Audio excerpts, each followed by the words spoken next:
Bonjour, dans cette vidéo, nous allons continuer le cours suite numérique. Alors pour les étudiants première année CPGE et aussi pour les étudiants d'université.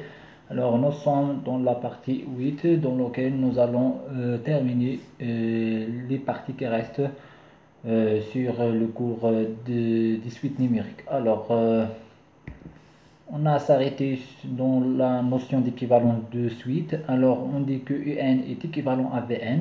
On note UN est équivalent à Vn s'il existe une suite nu n, une suite de limite 1 telle que UN est égal à Vn fois nu n à partir d'un certain rond.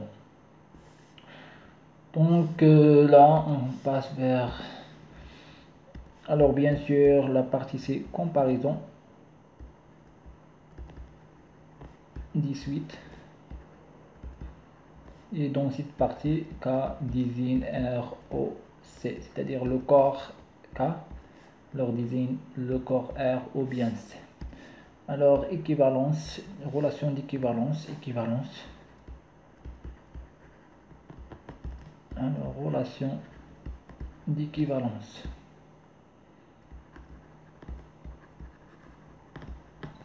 Bien sûr, donc une relation d'équivalence, donc il est défini s'il vérifie les trois conditions. La relation doit être réflexive, symétrique et transitive. Donc définition.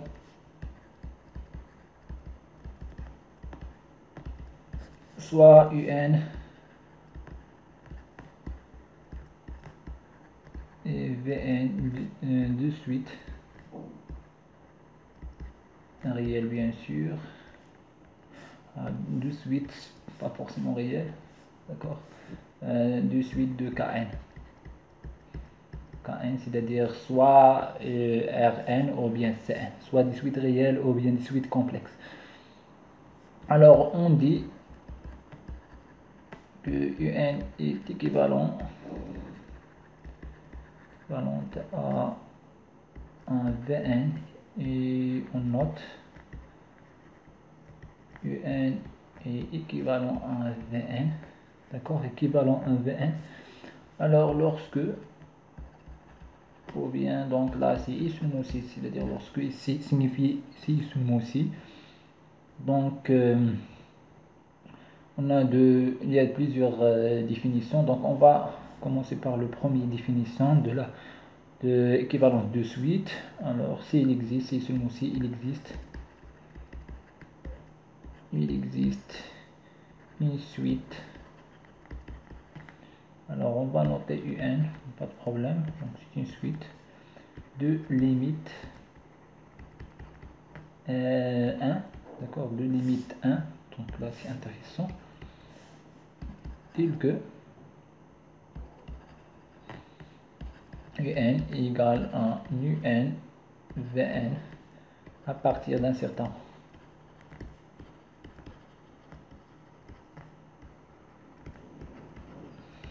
D'accord. Donc là, la première définition, on peut traduire ça de façon suivante. Alors UN il est équivalent à Vn, on dit que UN est équivalent à Vn. C'est seulement aussi, c'est-à-dire équivalence que UN moins Vn est négligeable devant Vn. D'accord. Voilà, on peut écrire ça. On a cette définition, donc c'est-à-dire UN moins Vn, il est négligeable devant Vn, d'accord, ou bien on a cette partie-là. On a l'existence d'une suite nu n, ou bien une suite quelconque de limite 1, d'accord. Alors, tel que n égale à nu Vn, à partir d'un certain rang, on a cette relation. Donc, quelques propositions au niveau de ça.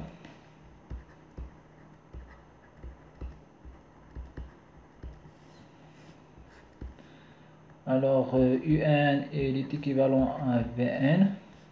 Donc, là, il est équivalent que UN égal à Vn plus Vn, c'est-à-dire, voilà, on a ça. Là, bien sûr, on peut dire que UN Alors UN est égal UN est égal à Vn plus négligeable devant Vn. Alors là, il est équivalent à Vn1 plus comme ça. D'accord. Et donc là, on a cette partie-là, alors cette limite. D'accord, on peut écrire ça sous la forme ça, et là, on peut poser ça comme epsilon n, donc, ou bien nu n, n'importe quel Wn par exemple. Alors c'est Vn, c'est Vn, ou bien Wn fois Vn tel que, alors Wn à la envers vers 1, d'accord. Donc là, on a équivalence. Alors, on a l'équivalence de ça, d'accord. Pour, on a, bien sûr, on a UN équivalent à Vn, là, il signifie que aussi Vn est équivalent à UN, d'accord. Donc là, c'est-à-dire, voilà, commutative, d'accord. On va revenir à ça. Donc en pratique, on a les trois. Si UN il ne s'annule pas à partir d'un certain rang, alors ces trois définitions sont respectivement équivalentes à ça. Donc c'est-à-dire pour montrer négligeable que UN est négligeable devant Vn, alors il suffit de calculer la limite, trouver la limite de n sur Vn et trouver qu'il est égal à 0. Alors dans ce cas d'équivalence, il suffit de montrer que n sur Vn est égal à 1. D'accord, et dans le cas on a domination, donc il suffit de montrer que n sur Vn est borné. Là, c'est les méthodes qui sont pratiques, d'accord. On procède dans les plupart des cas comme ça. Bien sûr, donc la définition reste essentielle, d'accord, pour démontrer les trois relations. Alors ici, donc en pratique, on va répéter quand même. Alors UN il est équivalent, alors on doit tout d'abord dire que Vn, alors si Vn est non nul, des différents zéros, donc non nul, différents zéros, à partir d'un certain rang. D'accord, donc là on doit vérifier ça avant d'entamer les trois. Donc UN il est équivalent à Vn, alors là il est équivalent. La limite de UN sur Vn alors est égale à 1. D'accord, au niveau n tend vers plus l'infini. UN il est négligeable devant Vn. Là, il est équivalent que UN sur Vn. D'accord, alors est égal à 0 lorsque n tend vers plus l'infini. Donc c'est pas la peine de mettre ça. Alors UN est dominé par Vn. Donc là, il est équivalent que UN sur Vn est borné. Borné à partir d'un certain rang, donc c'est la même chose, d'accord. Donc bien sûr, donc on a déjà donné cette donnée C ici. Donc là, c'est remarque. Alors la remarque concernant ça. Alors pour montrer que UN il est dominé par Vn, alors on peut calculer, donc alors il suffit de calculer la limite de n sur Vn et trouver qu'il est égal à L, d'accord, qui est égal à L, alors appartient à R. D'accord, là il est très très fort, donc là, donc signifie ça. Donc signifie cette expression, il implique que UN il est négligeable devant Vn. D'accord, là il est très fort. Très fort, c'est-à-dire que l'implication inverse n'est pas toujours vraie, donc pas toujours vérifiée, d'accord. Voilà, donc là signifie aussi que UN il est équivalent à Vn, donc UN est équivalent à Vn, alors il implique que UN il est dominé par Vn. Donc là c'est une implication, d'accord. On a les deux, c'est-à-dire UN il est dominé par Vn et Vn il est dominé par UN. Donc si on montre les deux, donc dans ce cas-là, on peut montrer que N et Vn ils sont équivalents. Donc c'est-à-dire montrer que N il est équivalent à Vn, donc il est équivalent. Donc là on a équivalence que N il est dominé par Vn et Vn est dominé par UN. C'est juste comme le cas d'inclusion, d'accord, double inclusion pour l'égalité de deux ensemble. Là c'est rare qu'on utilise ça, mais quand même bon.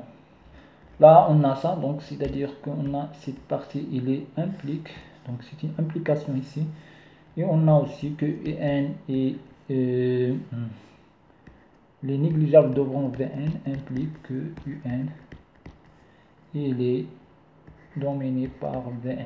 Là là c'est à cause que on a ici la limite elle est égale à 1, d'accord. C'est dans le cas où n est différent à 0, bien sûr. Vn est différent à 0 à partir d'un certain rond.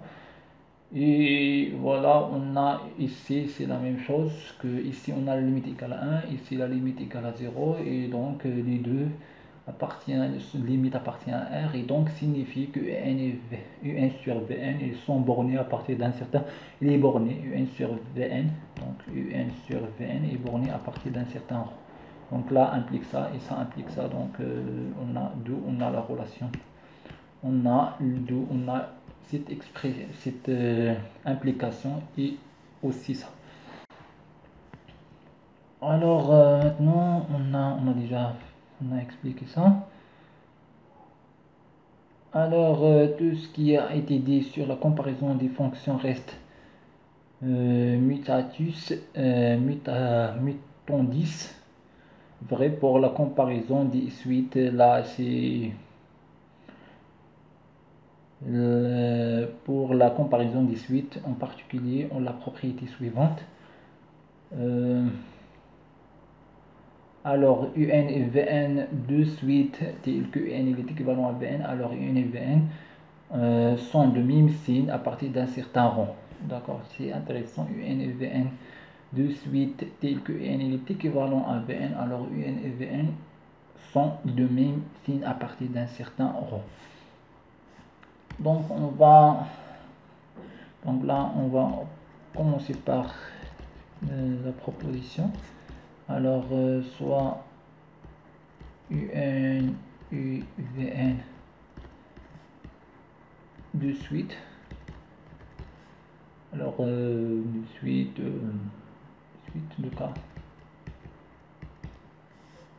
Alors la première, UN il est équivalent à Vn.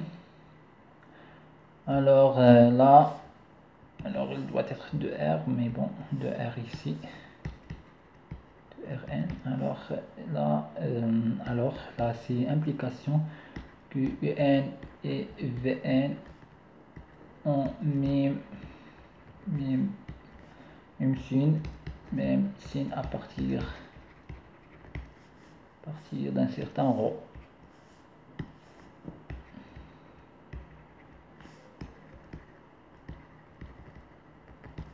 D'accord, donc voilà. Donc après, alors UN il est équivalent à Vn, et UN la limite de n, donc écrit comme ça. Alors la limite de n égale à n, donc elle appartient à K union, donc c'est la même chose. Donc K là, K c'est K intersection K union moins l'infini plus l'infini, d'accord, c'est K bar. Donc alors implique que Vn alors tend vers L. 2. On a si UN il est équivalent à UN et xn il est équivalent à yn. Donc la implication que vn xn est équivalent à un yn. D'accord, donc là c'est la même chose, donc on peut dire que un yn il est équivalent à xn fois un. C'est la même chose. Donc troisième, alors troisième c'est un et vn sont positifs de suite.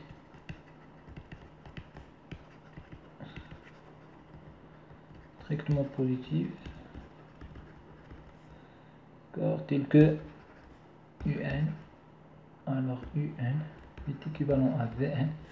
Donc là on a les propriétés suivantes, donc quel que soit alpha appartient à R, alors on a un au puissance alpha il est équivalent à vn au puissance alpha. On doit s'assurer que un et vn sont strictement positifs. D'accord, alors P, donc la propriété 1, propriété 2, alors si Vn tend vers L, tel que L appartient à, donc il doit être positif, différent à 0, différent à positif, différent à 1, appartient à 0 plus l'infini, moins 1, moins 1. Moins 1, là implique que un, alors que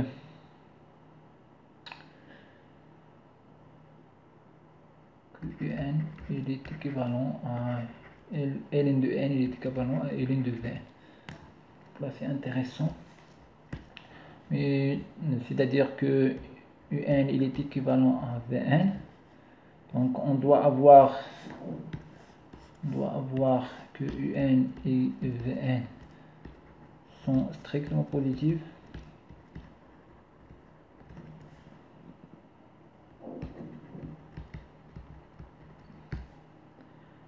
D'accord, on a un il est équivalent à vn. En plus de ça, alors si vn tend vers L qui appartient à 0 plus l'infini,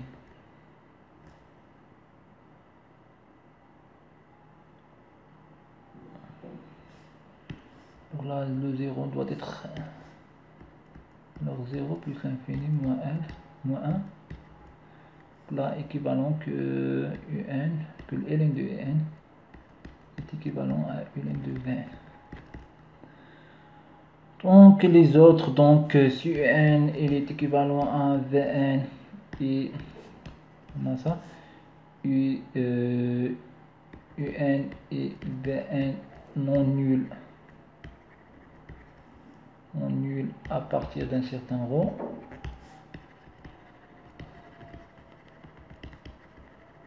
alors 1 sur en il est équivalent à 1 sur vn. D'accord, donc là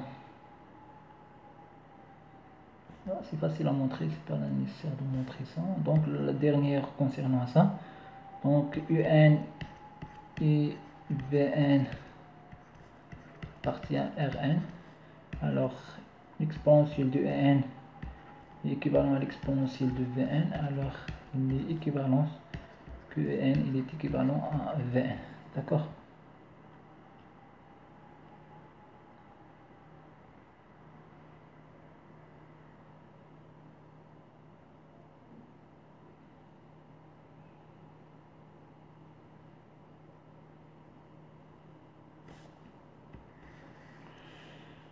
alors voilà. Là parce que donc là pourquoi, donc parce que les deux suites sont positives, sont strictement positives, les limites ils seront différents à 1, et là donc on va faire l'exponentielle, on va trouver ça donc au niveau de ça. Et en plus on a en plus de ça qui est plus fort que ça, c'est-à-dire que n moins vn alors tend vers 0.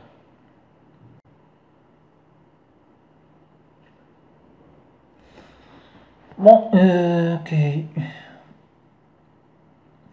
Donc maintenant on va faire comme ça. Après, donc comparaison des suites de référence. Donc on appelle suite de référence 78 a à la puissance n tel que a il est positif, strictement positif, n à la puissance alpha tel que alpha appartient à R, ln de n à la, tout à la puissance bêta, bêta appartient à R et la suite n factoriel. Donc là, si alpha et bêta appartient à R tel que alpha il est inférieur strictement à bêta, alors n à la puissance alpha, n à la puissance alpha, il est négligeable devant n à la puissance bêta. Donc puisque alpha moins bêta il est alpha il est inférieur à bêta, alors on a ça.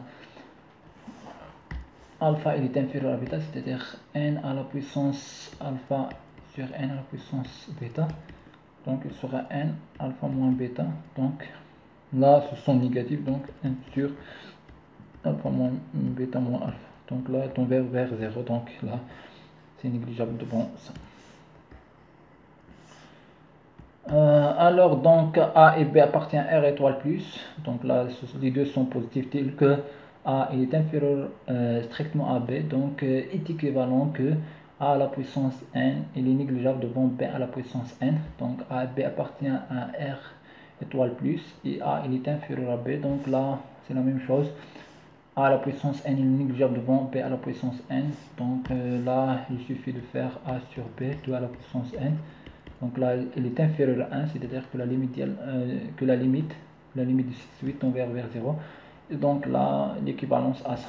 D'accord. Concernant ça, troisième, alpha et bêta appartient à R, tel que bêta il est supérieur à 0.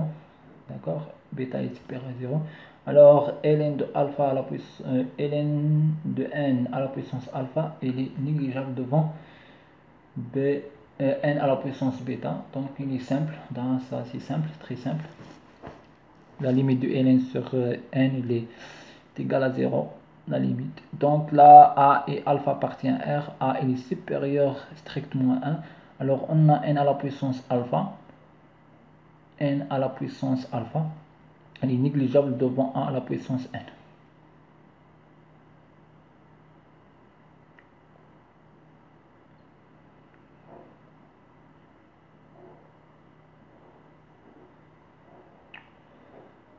Ça, on va faire c'est la même chose, mais juste un petit peu. Donc n à la puissance alpha sur a à la puissance n. D'accord. Donc là, on a a il est supérieur à n. D'accord. Et on doit montrer que ça tend vers 0. Pourquoi on a ça?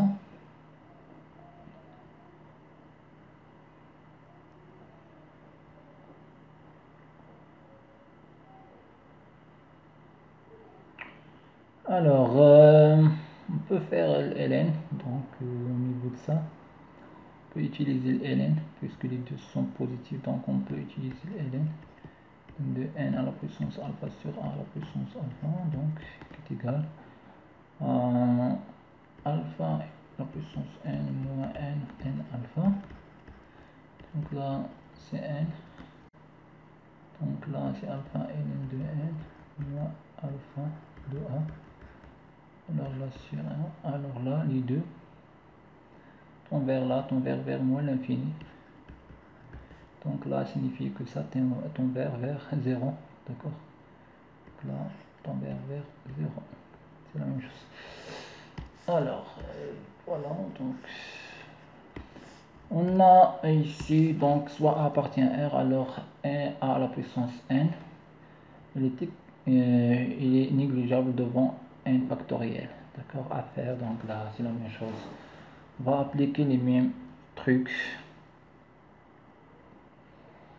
avec certaines applications niveau peut-être on va utiliser raisonnement par disjonction. D'accord, c'est le raisonnement direct, il est difficile.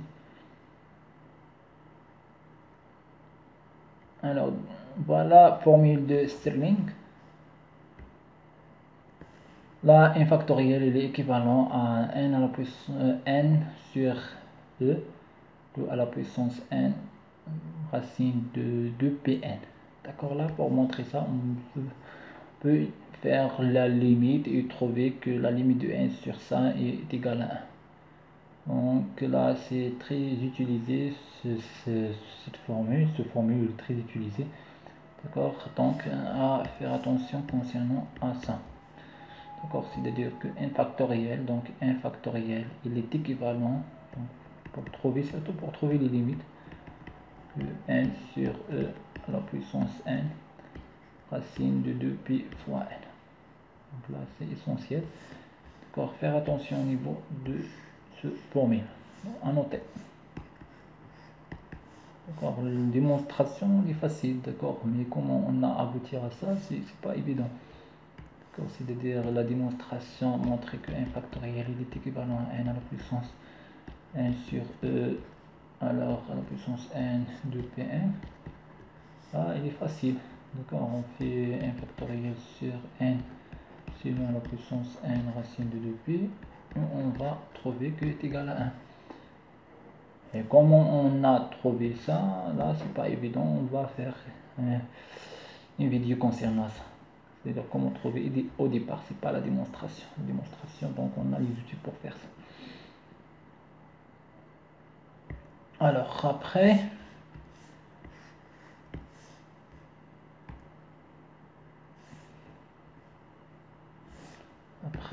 donc les suites implicites, on appelle suite implicite une suite dont le terme général un est donné comme la solution d'une équation dépendant d'un paramètre n. Ce sont des suites implicites. Donc les suites implicites, c'est les suites qu'on n'a pas de terme général direct donné par n, mais ce sont des suites qui sont données à partir de la solution. Ce sont des solutions de l'équation, et cette solution il dépend de paramètre n. C'est-à-dire que la solution il dépend de paramètre n. Alors on a les suites suivantes qui sont des suites qui dépendent de la paramètre n, qui sont les solutions des équations.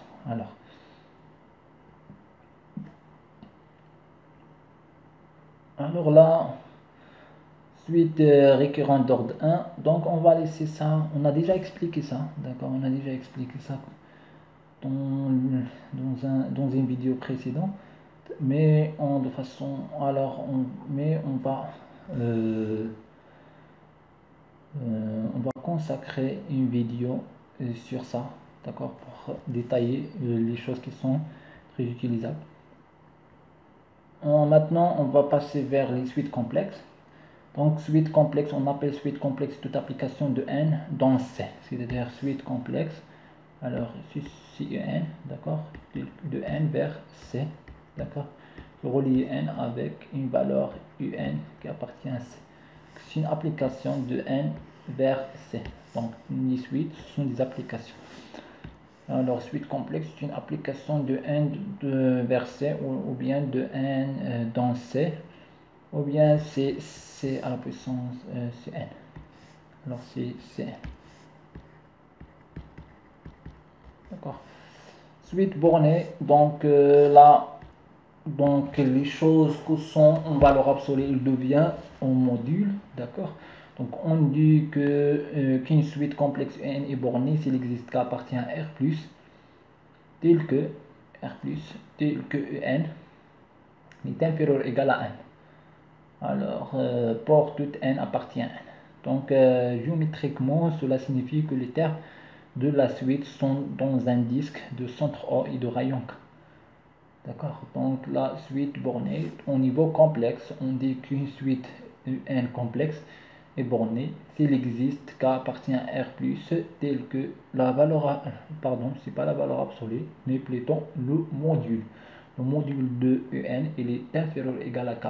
D'accord, quel que soit n appartient à n. Alors la limite d'une suite complexe, on dit qu'une suite complexe un admet une limite, c'est le module un moins l, alors tend vers 0 lorsque n tend vers plus l'infini. La suite un moins l, le module de n moins l est réel, donc la définition a bien un sens, d'accord. Donc là, intéressant. Alors, suite complexe.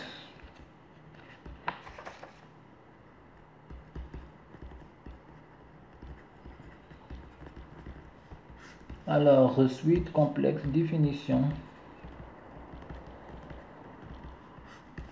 On dit, alors, on appelle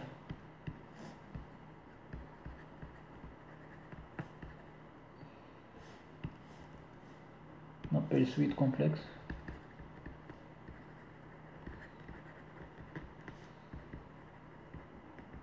Toute application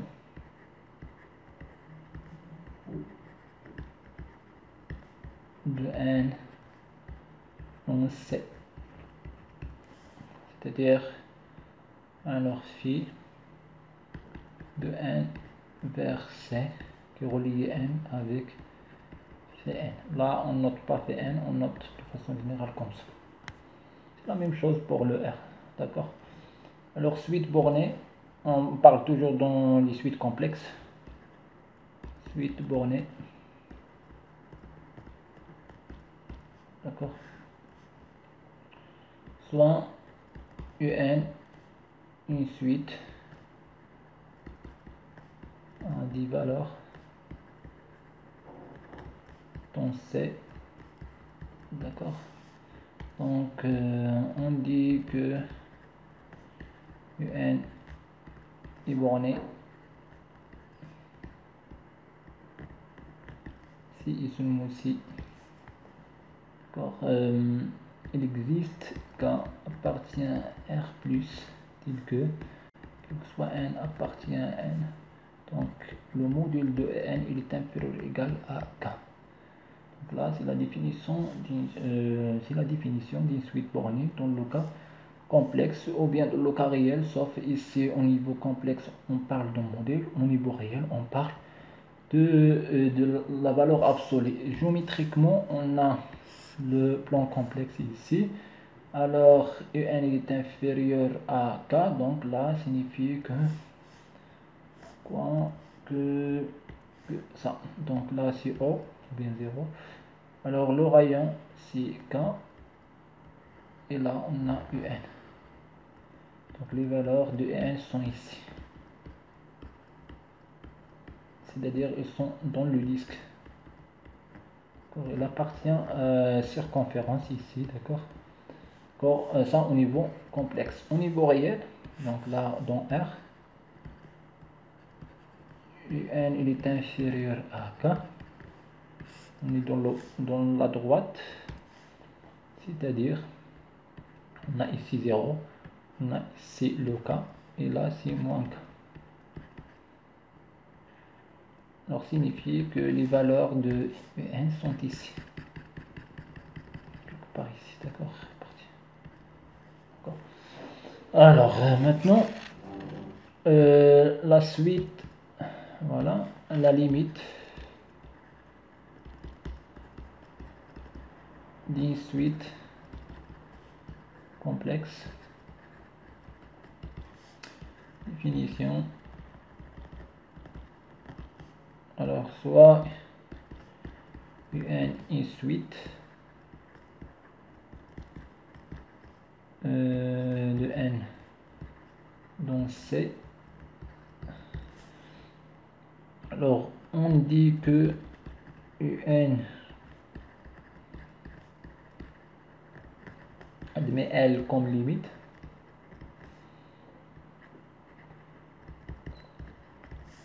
si et seulement si, alors un moins L valeur en module, alors tend vers 0 lorsque n tend vers plus l'infini, c'est-à-dire que la limite du modèle de un moins L est égale à 0, d'accord. Là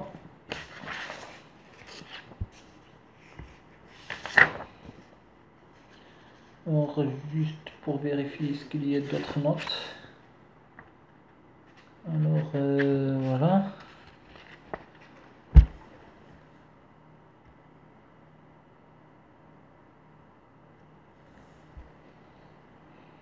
Alors voilà, on a ça, on a déjà. Alors, exemple, on considère une suite géométrique n de raison Q, C, donc la suite géométrique, la suite arithmétique. Donc, elle reste valable, d'accord, à condition. Donc, de façon globale, toutes les relations d'équivalence restent valables, toutes les relations d'égalité restent valables, concernant R, concernant C, sauf les relations d'ordre, donc, qui ne restent pas valables, d'accord, parce que on n'a pas de relation d'ordre définie sur C, d'accord.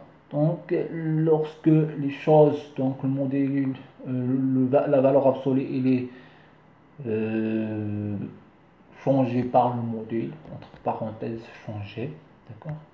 Donc, similarité, analogie entre la valeur absolue et le modèle. Voilà. Donc, une suite complexe ne peut avoir une limite égale à plus ou moins l'infini.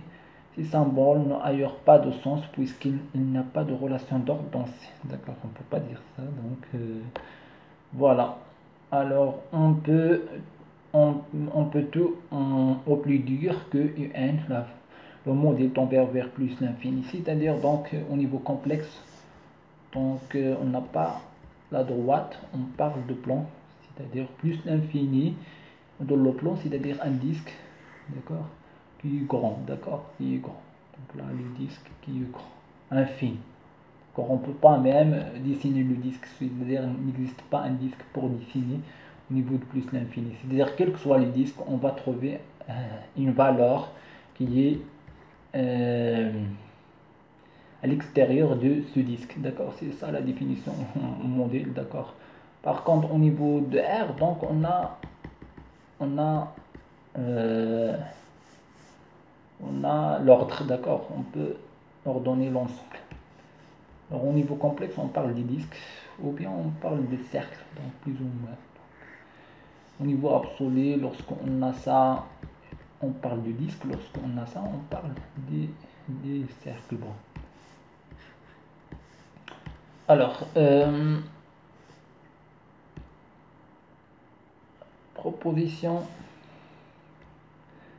Donc, soit une suite complexe et L appartient à C. Alors, la limite de n égale à L si et seulement si la limite du n bar égale à L bar. Donc,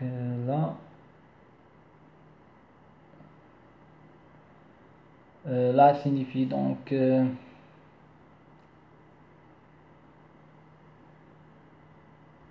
là, alors si on a la suite, donc là, il vient de le module, d'accord, il vient de module. Alors, si un alors est égal à ça. Donc, au niveau, malgré qui n'est pas pratique, mais bon, mais voilà, quand même, on va dire. Donc, soit UN est une suite complexe, elle appartient à C, alors UN est égal à L, donc c'est ce mot-ci, la limite de N bar est égale à L bar, d'accord. Alors, on va expliquer ça. Proposition, soit UN une suite et complexe et elle appartient à C. Donc la limite du n égale à L, n tombe vers plus l'infini, alors il est équivalent que la limite du un bar est égale à L bar. Là, au niveau signifie quoi? Alors on parle de la limite, donc la limite de nl tombe vers plus l'infini de L est égal à L, là est équivalent que la limite de L moins L vers plus l'infini est égal à 1, égal à 0. Pardon. Là, ça signifie quoi? On va faire le bar. Donc,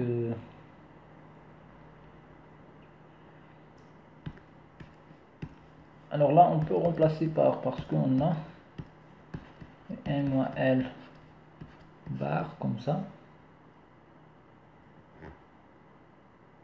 Oui, donc on peut faire ça. D'accord. Ou bien on peut faire ça, on peut faire quand même ça. On peut faire que un bar moins L bar. Donc là, égal à un moins L de bar, égal à un moins L. D'accord. Là, puisque là tend vers 0, alors là signifie que n plus l'infini égal à L. Donc, égal à L bar. D'accord. Voilà, donc concernant ça,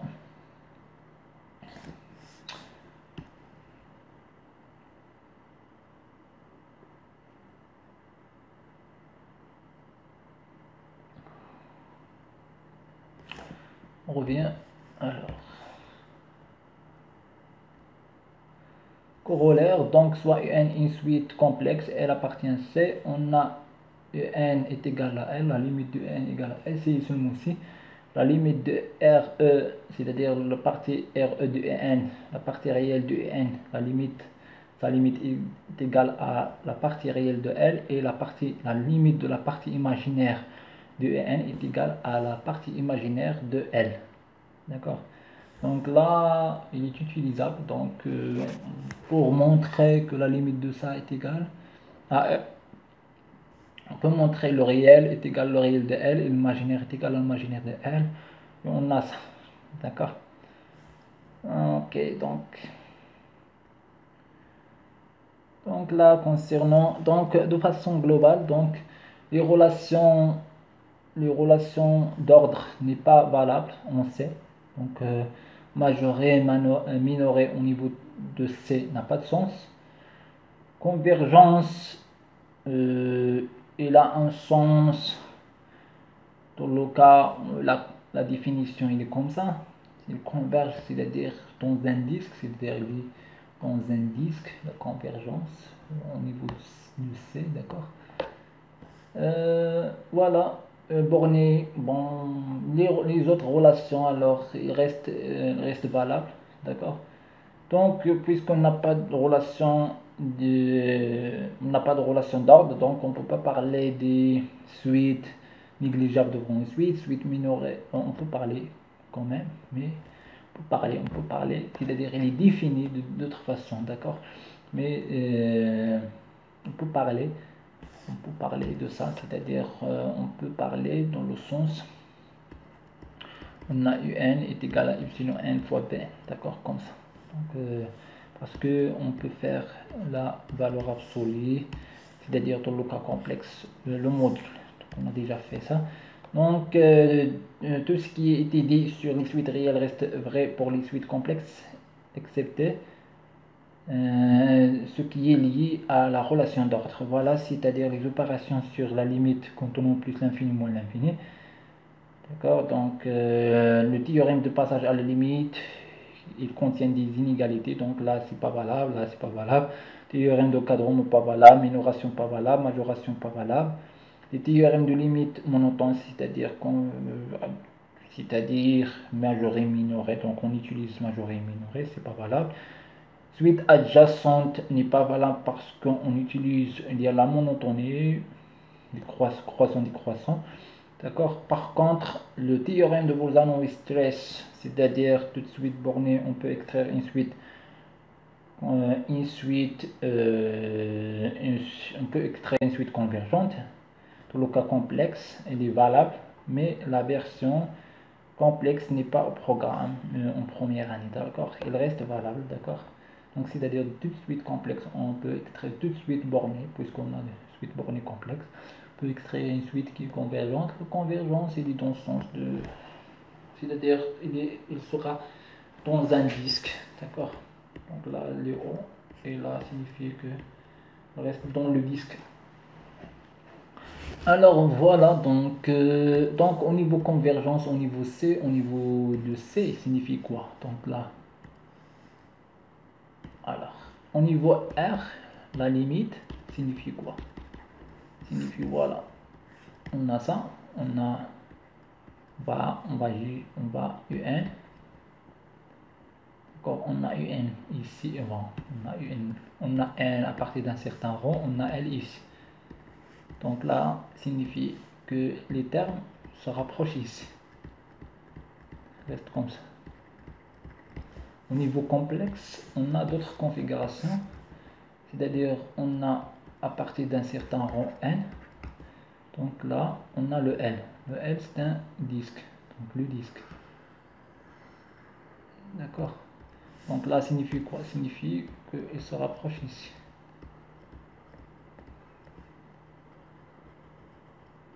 Et là, donc, autour de ça.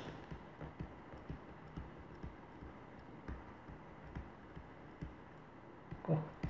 C'est-à-dire, il se rapproche là, on a N.